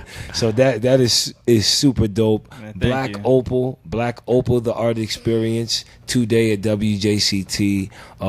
Zen Safe Flu on Instagram. My Instagram, Maul's Mind, MALSMIND. You can check out information about my show at mauljones904.com. So check me out. Word. And real quick, I do want to say, because we have a lot of artist type that listen to the show, to check out the Every Artist Lounge that you guys do first Tuesday of every month. Those are second Tuesday. Sorry, thank you. Month. Second Tuesday of every month. Those are to be straight up honest with you, to pay respect to. I structured the podcast meetup after those, because I was going to the Every Artist Lounge and I was like, yo, this is dope that he's able to bring all these artists together to share thoughts and to just be around one another. I'm a big believer in co-location. So when that's what I want to do, man. So when we did the podcast meetup, I really strongly it was influenced by the Every Artist Lounge. So thank you for that. Yo, no problem, man. Mass. What about you, man? Shameless plugs and all that good stuff. Shout outs. Word up. Shout out, first of all, to every person that's listening right now this far and deep into us, because we've been talking a lot of craziness. But, listen, if you want to follow me, listen, you just go to hiphopandhookah.com. That's where you can find the Cloud Sessions podcast. You can find the Groove Suite podcast there. We have blog posts and everything like that. But all my information, you can. There's a info tab about the people involved, and I'm on there. And you can find my Facebook, Instagram. But everything is under Mass Appeal, MASAPPEAL. Just one S in the Mass, not like the record label that Nas owns. But yeah, that's it. Just go to hiphophookah.com. I do it every Friday, 6 to 9 at Spliff's Gastro Pub, and every Tuesday I'm at Spliff's Gastro Pub doing the Cloud Sessions, the SoundCloud Sessions. So you can follow me. You can go there and check it out, or you can go on Facebook at 9 o'clock. I go live. Word. All right, folks, that's the end of our show. Hopefully, if you were a hip hop head, if you were a hip hop head prior to listening to this, hopefully you learned something new about the city and the amazing talent we've got here. And if you're not a fan or not the biggest hip hop person, maybe you got something out of this. But regardless, let us know your thoughts. Shoot us an email at theshortboxjacks@gmail.com. Let us know what you thought about the episode, or if you've got any input, etc. If you're new to the show, subscribe. It's easy. That's how podcasts kind of, live. That's their lifeline, these subscriptions. So go on your favorite podcast platform, whether it's iTunes, Stitcher Radio, SoundCloud, Google Play. Find us by searching The Short Box. Hit that subscribe button. It makes your life easier of keeping up to date with us. And we're all over social media. So Facebook, Twitter, Instagram, just search The Short Box Podcast. Follow us, like us, and all that good stuff. And we'll continue to have really dope and humble guests on the show, and dope episodes. So thank you guys so much for listening. We'll catch you guys next week, and thank you so much to my guests too. Peace. Word. Come on. I take the time and looking like every comic. I make a rhyme to make my people feel sonic. Come on. I rock the show to get them tapping on the flow. I spin the jam to make them do it once more. It means a lot. I hope it means a lot to you. I need that thing to stick. Where the crazy glue? I do this for my fellas and my baby boos. Cause all of y'all my neighbors, how do you feeling? Alright, come on, alright, come on, alright, come on, alright. I don't feel it, y'all, come on, hey, alright, yes sir, alright. Yeah, check one, riding this trick.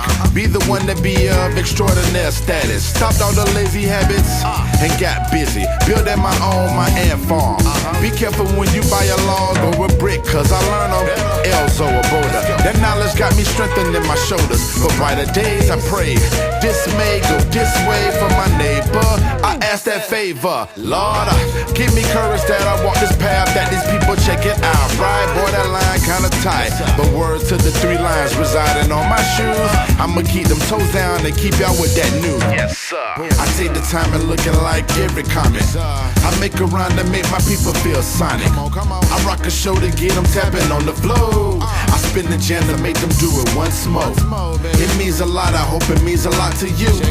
I need that thing to stick. What a crazy glue. I do this for my fellas and my baby boos. Cause all of y'all my neighbors. How do you feeling? Alright. Come on. Alright. Come on. Alright. Alright. Y'all not laughing, man. Y'all ain't feeling it. Let's go. Hey. No need for a weatherman reporter. We the sun, we the ones that keep it in order. I give love to my main supporters, time donors, rhyme rollers. Here's why I call y'all my neighbors, y'all my lifesavers. No telling what I would be doing. I'd probably be pursuing something stupid or money getting, but the money hitting at the moment. So we fluent, still here, nigga in charge, we moving. All on the block, all in the cul-de-sacs, fellas. Blowing sacks and my ladies got my back.